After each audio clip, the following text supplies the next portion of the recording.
नत्वा जिनेन्द्रं गतसर्वदोषं सर्वज्ञदेवं हितदर्शकं च श्रीजैनसिद्धान्तप्रवेशिकेयं विरच्यते सल्पधियां हिताय। श्री जैन सिद्धांत प्रवेशिका में गुरुवर पंडित गोपाल दास जी बरैया द्वारा लिखित इस जैन सिद्धांत प्रवेशिका में हम गुण स्थानों की चर्चा कर रहे थे। इसमें से पहला गुण स्थान मिथ्यात्व गुण स्थान का हमने विशेष वर्णन कर लिया था। अब हम दूसरे गुण स्थान सासादन गुण स्थान की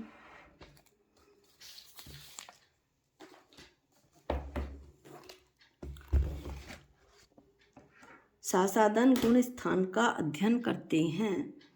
प्रथम उपशम सम्यक्त्व के अथवा द्वितीय उपशम सम्यक्त्व के अंतर्मुहूर्त काल में जब जघन्य एक समय तथा उत्कृष्ट 6 आवली प्रमाण काल शेष रह जाता है, तो उतने काल में अनंतानुबंधी क्रोध मान माया लोभ में से किसी के भी उदय आने पर सम्यक्त की विराधना हो जाती है।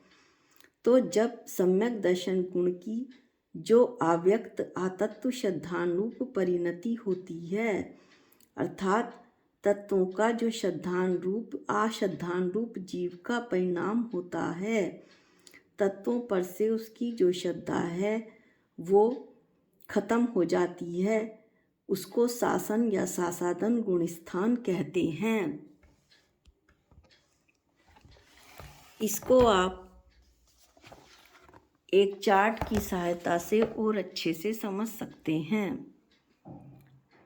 सासन सासादन गुण स्थान दूसरा निमित्त है अनंतानुबंधी क्रोध मान माया लोभ में से किसी एक का उदय और जीव का परिणाम अव्यक्त अनुभय आतत्व श्रद्धान सम्यक्त्व का घात हो चुका है, पर मिथ्यात्व का उदय नहीं हुआ है।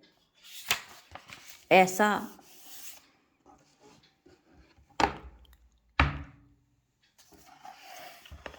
इसको हम चार्ट की सहायता से ही पढ़ते हैं।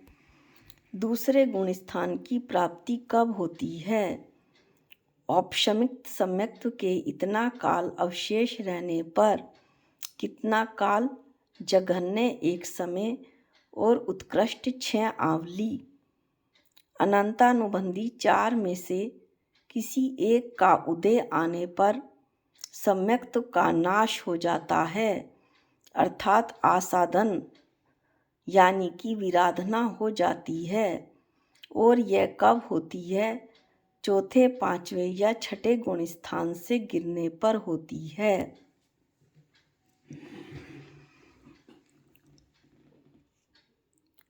सम्यक्त रूपी रतन पर्वत के शिखर से गिरकर जो जीव मिथ्यात्व रूपी भूमि के सम्मुख आ चुका है, अथवा जिसने सम्यक्त की विराधना नाश कर दिया है लेकिन मिथ्यात्व को प्राप्त नहीं किया, उसे सासन या सासादन गुण स्थान वृत्ति कहते हैं। टेबल के अनुसार सासादन का उदाहरण हम देख सकते हैं। उदाहरण और सिद्धांत दोनों दिए हुए हैं। उदाहरण है जैसे रतन रूपी शिखर से पतित भूमि की ओर नीचे गिरता हुआ, भूमि को अभी छुआ नहीं है, अंतराल में स्थित है, वैसे ही सम्यक्त रूपी शिखर से पतित हो गया है, मिथ्यात्व रूपी भूमि की ओर गिर रहा है, लेकिन मिथ्यात्व रूपी भूमि को छुआ नहीं है, अंतराल में स्थित है। यह जीव सम्यक्त से मिथ्यात्व की ओर गिरा है, लेकिन अभी मिथ्यात्व में पहुंचा नहीं है। चार्ट में आपको बहुत अच्छे से चौथे, पांचवें और छठा गुण स्थान दिखाई पड़ रहा है। चौथा, पांचवा, छठा इस गुण स्थान सम्यक्त रूपी पर्वत, जहाँ से जीव गिरा, कहाँ गिरा? मिथ्यात्व रूपी भूमि पर, लेकिन वो अंतराल में स्थित है। अभी उसने मिथ्यात्व रूपी भूमि को नहीं छुआ है। इसी को मिथ्यात्व को पूर्ण रूप से प्राप्त नहीं किया है। इसको शासन या शासादन गुणस्थान वृत्ति कहते हैं। अब हम अगले गुणस्थान मिश्र गुणस्थान की चर्चा करेंगे।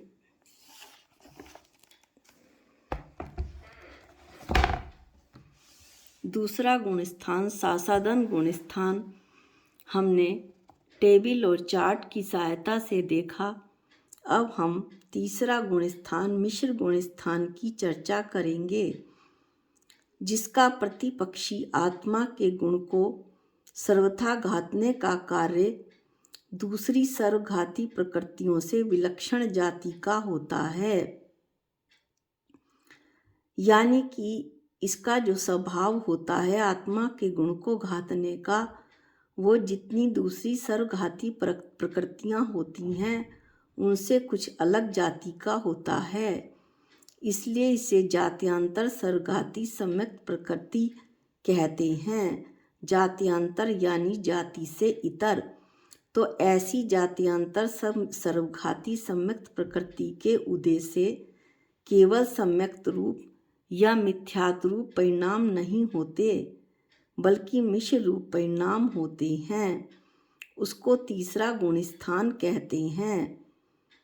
दृष्टांत ऐसे दे सकते हैं कि जिस प्रकार दही और गुण को परस्पर इस तरह से मिला दें कि फिर उन दोनों को पृथक पृथक नहीं किया जा सके, तो उस द्रव के प्रत्येक परमाणु का रस मिश्र रूप खट्टा और मीठा मिला हुआ आता है।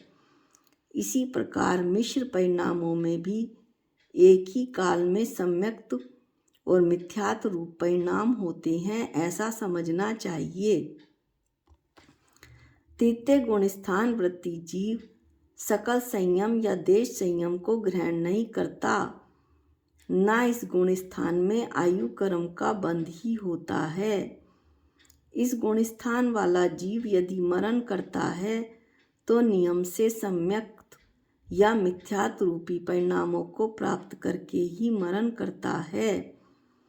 तृतीय गुणस्थान वृत्ति जीव ने तृतीय गुणस्थान को प्राप्त करने से पहले सम्यक या मिथ्यात्व रूपी परिणामों में से जिस जाति के परिणाम काल में आयु कर्म का बंध किया था, उसी तरह के परिणाम होने पर उसका मरण होता है। अब इसको भी हम चार्ट की सहायता से आसानी से समझ सकते हैं। मिश्र सम्यक मिथ्यात्व गुणस्थान। मिश्र गुणस्थान को सम्यक मिथ्यात्व गुणस्थान भी कहते हैं। तीसरा गुणस्थान निमित्त है सम्यक मिथ्यात्व कर्म का उदय। जात्यंतर जाति से इतर सर्वघाती प्रकृति। परिणाम है मिश्र। मिश्र क्या? सम्यक भी मिथ्या भी। उदाहरण गुण मिश्रित दही का स्वाद, ना सिर्फ खट्टा ना सिर्फ मीठा, इसलिए खट्टा मीठा। विशेषता क्या होगी?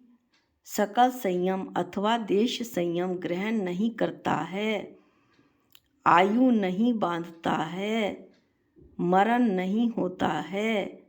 जिस गुण स्थान में भी पहले आयु बांधी हो, पहला या चार उसी में जाकर मरण होता है। मारणांतिक समुद्घात तीसरे गुण स्थान में नहीं होता है।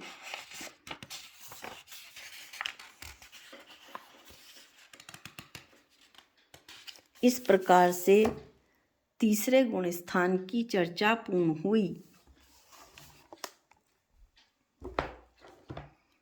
अब हम चौथा गुण स्थान जो अविरत सम्यक्त है, अविरत सम्यक दृष्टि चौथा गुण स्थान, उसकी चर्चा करेंगे। उसकी चर्चा करने से पहले हम कुछ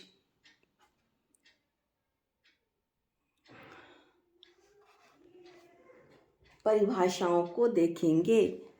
यद्यपि हमने ये परिभाषा पूर्व में पढ़ ली है, लेकिन पुनः इनकी एक बार चर्चा किए बिना ये क्षमिक सम्यक दर्शन हमें समझ नहीं आएगा। इसमें 3 प्रकार के सम्यक दर्शन की चर्चा होगी: क्षमिक सम्यक दर्शन, औपशमिक सम्यक दर्शन और क्षायिक सम्यक दर्शन। तो सबसे पहले हम क्षमिक सम्यक दर्शन की चर्चा करेंगे।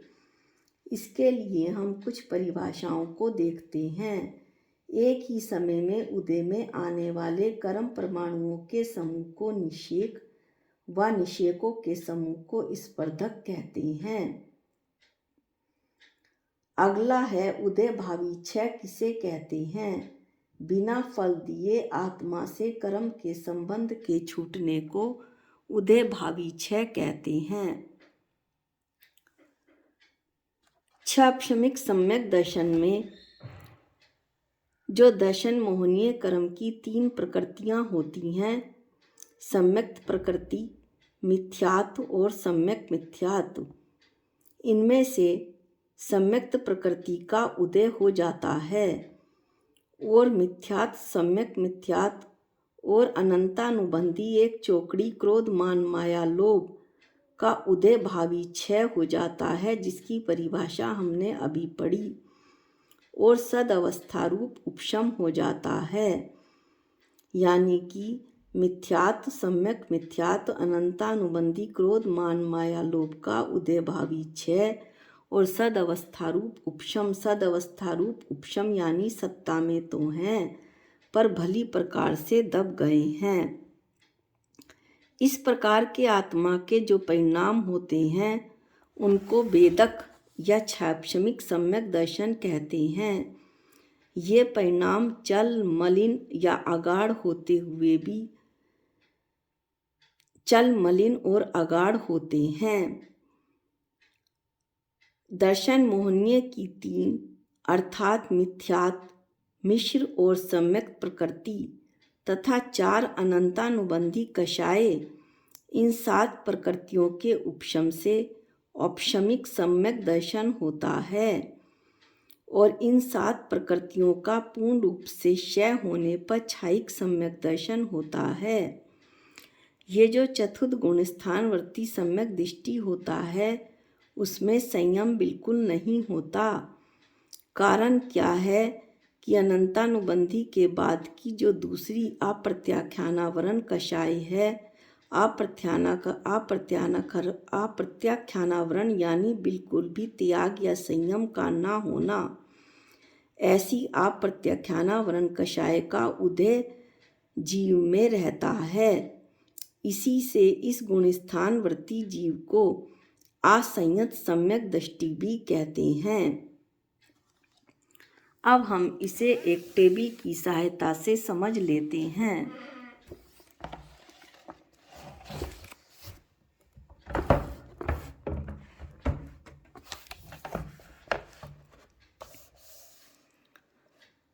अविरत सम्यक्त परिणाम अविरत 6 काय के जीवों की हिंसा, 5 इंद्रियां व मन के विषयों में प्रवृत्ति का त्याग नहीं होना। सम्यक्त अविरत का अर्थ तो ये हो गया, और सम्यक तो है जिनेंद्र भगवान के प्रवचन में पूर्ण रूप से श्रद्धान। निमित्त क्या है? अप्रत्याख्यानावरण कषाय का उदय। जो संयम या त्याग नहीं होता तो उसका निमित्त क्या है? अप्रत्याख्यानावरण कषाय का उदय। और सम्यक्त क्या है? दर्शन मोहनीय का उपशम, क्षय या क्षयोपशम। इस तरह से अविरत सम्यक्त यानी चौथे गुण स्थान की चर्चा पूर्ण हुई। यहाँ पर हमने आज सासादन गुण स्थान मिश्र गुण स्थान या सम्यक मिथ्यात्व गुण स्थान और अविरत सम्यक चौथे गुण स्थान का अध्ययन किया। अगले वीडियो में